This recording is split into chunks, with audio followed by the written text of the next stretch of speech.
Knowing the language, knowing the terminology will allow you to converse. You'll be more confident. You'll be able to stand your ground, to pull on threads, and not have to say, well, I don't know what questions to ask at all. It's you just knowing the terminology itself allows you to be more educated to know what questions to ask all on its own.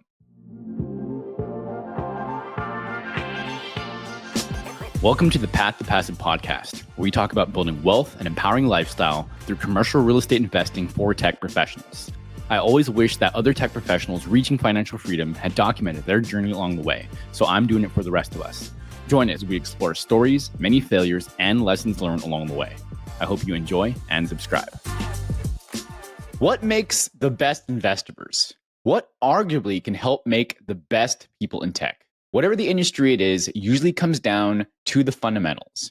In this episode, I want to be talking about what some of the fundamental things are that you need to know with investing. And if I were to suggest them in order, what would they be? And then finally, I'll cover some resources that you can get these terms to start speaking the language more and more investing so that you can become educated. Hello and welcome to another episode of the Path to Passive Real Estate Investing for Tech Professionals, the guide for tech professionals that want to invest in real estate, get the maximum leverage of their capital, earn income, save on taxes, and build generational wealth. Today's episode, we're going to be talking about the reminder of how important it is to get your fundamentals down.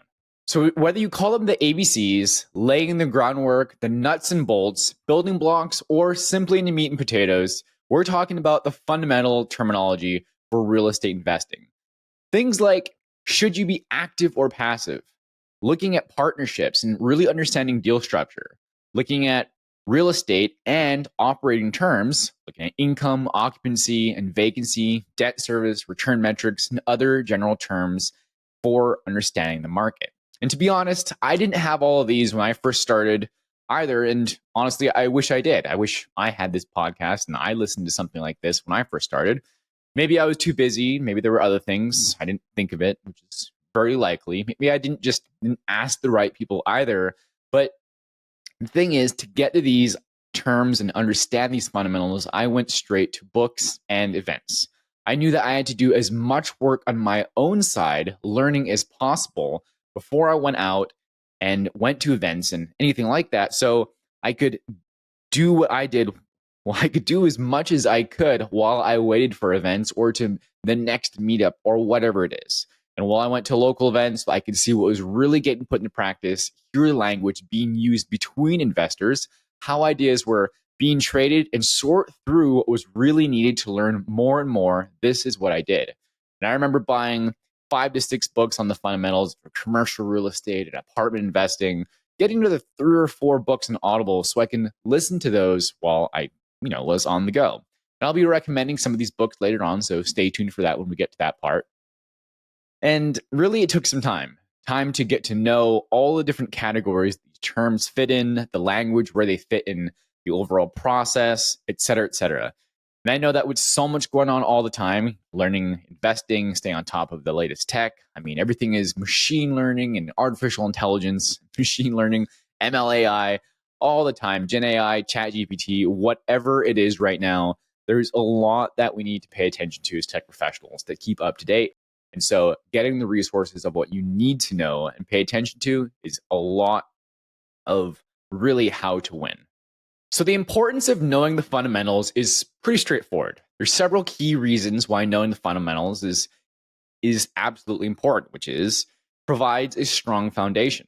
Imagine building a house without a foundation. It might look initially good, but it wouldn't be very stable. So fundamentals are the building blocks that create a strong base for further learning and growth. Without a solid foundation, any additional knowledge or skills that you put on top of it will simply be less effective.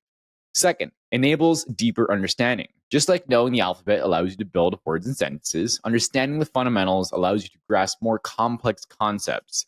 Once you have a firm grasp on the core principles, you can delve deeper into specific details and nuances with a much greater understanding.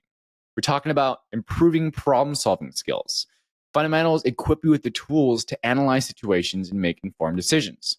It doesn't matter whether you're faced with problems or challenges. Having that strong foundation allows you to break down these more manageable parts to apply your knowledge and find solutions. It's the same thing here with investing. When you're able to look at the nuts and bolts, all the different components, you can really spot check and do sanity checks for yourself on what makes sense and really follow the breadcrumbs to where you need to know more as well, right? It increases your adaptability. World is constantly changing. And so are the fields here too. And so knowing the fundamentals allows you to adapt to situations, to learn things easier because you have different reference points, just like you would with all the different sets of technology. It doesn't matter if you're a software dev, doesn't matter if you're any type of architect, whatever.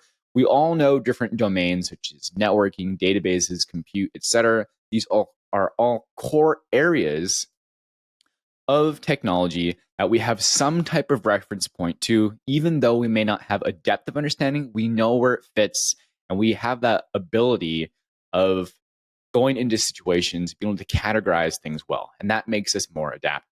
And simply put, I want to add a couple last ones here, which is that boosts confidence, right? I always talk about a confidence competence loop or a competence confidence loop. And the more you know, the more you'll feel confident, likely going to situations, whether that's your next meetup, one of the first events that you ever go to, or simply talking to your first sponsor or two to ask these questions about what does the deal look like? What is the market? How do you know it's growing? How do you know it's a good market? Any of those things. Knowing the language, knowing the terminology will allow you to converse. You'll be more confident. You'll be able to stand your ground, to pull on threads, and not have to say, well, I don't know what questions to ask at all. It's you just knowing the terminology itself allows you to be more educated to know what questions to ask all on its own. So you get to communicate more effectively and you are more confident. And then the last thing here, which I think is absolutely important too, is that it provides a benchmark for evaluation. Fundamentals give you a reference point for evaluating new information, like we talked about, and experiences. You can analyze new trends and approaches in the context of what you already know, allowing for better decision making and avoiding pitfalls in general. And I've got a quote here at the very end today I'm going to share with you, which ties directly back to this one. So remember this one when we talk about better decision making and avoiding pitfalls. In essence, knowing the fundamentals is like having a strong toolkit, equipping you with the essential tools and knowledge to build upon, solve problems, adapt changes, and ultimately achieve your goals in this field of investing. So, what are the fundamentals that we want to share? First things, and I've harped on this in different episodes already, which is knowing your goals and building off of your criteria. Pretty much the first 10 episodes that I put together, I've spent a bunch of time talking about how you can build your criteria, whether that's looking at the deal, the sponsors, understanding the market. These are things that you must know in order to decide what action you're going to take. Remember, I'm here not to give you everything that I know, but I want to tell you what you need to know each step so that you can take action along the way. The second thing is partnerships and deal structure. So after criteria, right? Partnerships and deal structure. Learn the terminology and language. Deal structure can help you with understanding things like the GP side, right? The general partner side, the limited partner side, the LP side, what a syndication is, asset management, property management, including the fees that are related, investment amounts that you put up, such as, or is it going to be an investment where 25,000, 50, 100, whatever it is? What is the equity multiple as well? And what does a private placement memorandum or PPM have in it? And what does that thing even mean from an actual investment perspective, or from a legal perspective as well? Some other items were on return metrics. I did an episode on this as well, looking at definitions of preferred returns, distributions, even a waterfall. We want to understand what you're actually getting returned to you through some type of metrics like internal rate of returns and cash on cash as well. From a due diligence perspective, things that you must know too are understanding what needs to happen to go through and vet a property might be a good investment. Again, these are knowing things like what is the net operating income, right? Where are all the areas for value add? So are there parking lots that can be put in? Are there opportunities to fix the roof? Are there opportunities for cutting expenses? All these different types of things to look at will give you an idea what the business model is. And just like I talked about from the benefits of understanding the fundamentals, it's be able to communicate more effectively, ask questions, follow up, and analyze the answers that you get in real time. So you may have heard me talk about some of these items in previous episodes. Many of these terms, like I said, have come on some guest interviews that I've had so far and have been published to date, but there's going to be more too. So if you haven't already looked into these terms and don't actually know what many of the terms I already mentioned mean, now would be a good time to go ahead and start digging into what those terms are to baseline your understanding on investing. Of course, I'm sure you can keep on listening to those and they will be defined at some point along the way, but getting a baseline to know where you're at so that you can actually take action with this knowledge is the most important thing. And I can give an example specifically here of someone that I just interviewed, be coming out within probably the next month or two, is someone who went through 15 investments so far, 15 limited partner investments, with a few of them going full cycle. In this case, the terminology full cycle, meaning just sort of like it sounds, which is that the properties have already been acquired, operated, and improvements have been made. Like I said, maybe around it's a full renovation, full reno, right? Internal to the units, or maybe it was the roof was completed, or other capex or improvements, like maybe a playground or pool or exterior, or whatever it is, has been done and then sold off as an exit strategy. He is an engineer as well, and I asked questions about how he went about doing these investments. And fortunately for him, he hasn't lost money on a single one through all those investments so far. And when I asked about things that he wished he knew when he first got started, he recommended some of these things on how to get started with investing. He basically walked through each of the steps that I just laid out in some of those different categories, including knowing your criteria. Do you want cash flow? Do you want appreciation? What about the tax benefits? How active or passive do you want to be? He talked about knowing your sponsor. Do you know, like, and trust the person that you're going to be investing with? Could you invest with them? And could you have a conversation with them? Do you think you could call them up and just ask them questions if you invest with them as well? So basically, are they the right person for you? Then how well do you know the market?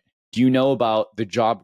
Do you know about any crime? Do you know about whatever else is going on, maybe from a governance, from a government perspective as well, that might be happening, especially on, are there companies that are moving in? Are there companies leaving?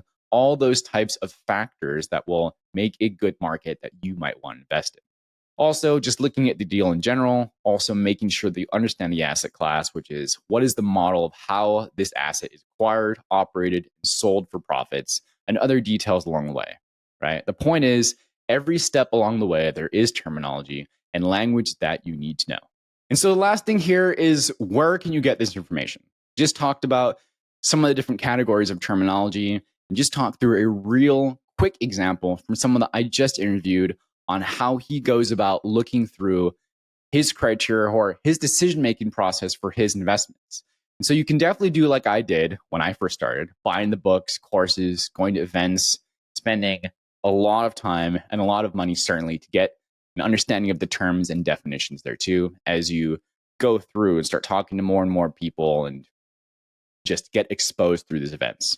I mean, I probably went through 1 year in, I think, 2022, where I probably went to maybe 6 or 7 events. And these are in addition to meetups and other things around me. And I flew around. I went to Dallas. I went to Orlando. I went to a couple of the places too. But the point is, I went around and I absorbed a lot of good information. But I think, as usual, it's looking at what you need to know and having that information summarized for you. So here are a few books that I can recommend right away. First one is, it's actually 2 different volumes, but it's The Multifamily Millionaire, volumes 1 and 2 by Brandon Turner. If you've spent any time looking at real estate, you've probably seen Brandon Turner's name. He was on leading a podcast for a bit there. He is now part of with Open Door Capital, I believe. And these books in particular will take you through the basics of investing, putting together criteria, looking at some ideas for market, price range, profitability. We'll even talk through finding deals and some financing, and even talk about house hacking as well. Then the second volume, which is just as big as the first book, will go through how to look through this for bigger multifamily deals. The second is the definitive guide to underwriting multifamily acquisitions by Rob Beardsley. This one is great for looking for what underwriting or analysis looks like and walk you through those steps to give you some really great detail to look at there too. The third one is structuring and raising debt and equity for real estate by Rob Beardsley. Provides detail about syndications and how equity and debt fits into that acquisition. And so these two books by Rob Beardsley himself would be really good to get an idea of what it looks like to do analysis, but also the debt and the financing as well. The last one to mention here is Financial Freedom with Real Estate Investing by Michael Blank. Looks like Michael Blank, but pronounced Michael Blank. And this is actually a great one too. He's actually an ex tech executive who got into different commercial real estate. But this book in particular is great because it's a step-by-step on how to earn income through multifamily investing. And so, not only to talk about the criteria, there's some mindset in there too, but quite a few practical steps as well, step by step on what the model looks like to invest in multifamily. And what I really like about it is it's much more of a casual read and it's very easy to understand. So to be easier, and if you don't want to read all of these 5 books that I've mentioned so far, I put together a resource and I wanted to announce at the same time right now the launch of my new website. I'm pretty stoked for this. It took a lot longer than I thought it was going to be working, getting things done, but I finally got it done. And I wanted to provide you with the Investor 101 guide. So this guide is great if you're a accredited investor or simply just want to learn more about apartment syndications. Really, the process will help you understand what syndications and how it applies to different real estate asset classes anyway. But this is what it was specifically targeted for and how I wrote it. This resource is here for you to educate yourself in the process of apartment syndication and learn some of the lingo that would be thrown around by sponsors, syndicators, or of course, other investors. You'll find the terminology and definitions across these categories that I mentioned today, saving you time and effort without having to find them yourself, and in the same order that I talked about them right now. So if you're looking for a one-stop shop for them, please go ahead and check out that link. I'll make sure it's in the show notes as well for you to go check out all that different terminology on the site. Okay, so quick recap for today. Again, just keeping it short and sweet. I wanted to just remind you really of the importance and re-baselining around the terminology that we've covered so far. Make sure that you're visiting the basics, providing a strong foundation, enabling deeper understanding, problem-solving skills, adaptability, and so forth. Second recap is covered categories and terms, mentioned some terms and language for you to go and check out yourself. And then I provided a couple of different books here and resources for you to dive into. Those books and resources, I think at least the Michael Blank one, we'll talk a little about some other events and programs, different resources that follow on as well. And there's tons of videos out there by these same people with things on YouTube, things on other resources. And I just wanted to mention them so that you have a variety of places to go to. So bringing us to the quote of the day is one of my favorites, which is the first rule of an investment is don't lose money. And the second rule of investment is don't forget rule number 1, or the first rule. And that is Warren Buffett. So closing up for today, I strongly recommend that you check out yourself. Check in with yourself to see how comfortable you are with the terminology that I mentioned and find yourself some resources. I don't care if it's from one of the books I mentioned or grab the free list that I'm providing on the website. Just go get yourself educated. This is your hard-earned cash. This is your resource. This is really your time and energy. So please go ahead and get educated. It's the one way to really de-risk yourself. You need to be able to speak the language. It's pretty obvious, right? The language of investing and syndications. Doesn't matter which asset class you're learning about. It's the concepts are going to be the same. This is going to be just good business knowledge at the end of the day. So that's all I have for you today. If this helped you, please drop a comment on the YouTube video or leave a review on the Spotify or Apple or wherever else you're listening to. I super appreciate that. Let me know if there's other questions you have. Of course, you can reach out to me directly at steven@aritacapital.com. You can also fill out a form on the website now too. Super awesome to be able to say that here. Or you can reach out to me on Instagram. Also going to be in the show notes, and it's the.real.arita. So thank you so much. Appreciate you joining me on another episode of The Path to Passive, and I will see you next time. Thanks for joining us on another episode of Path to Passive. We love connecting with our listeners and those on the path to architecting their wealth and improving their lives. Feel free to let us know what topics you'd like to see in future episodes. Get in touch with us through email or Instagram. See you next week for a new episode.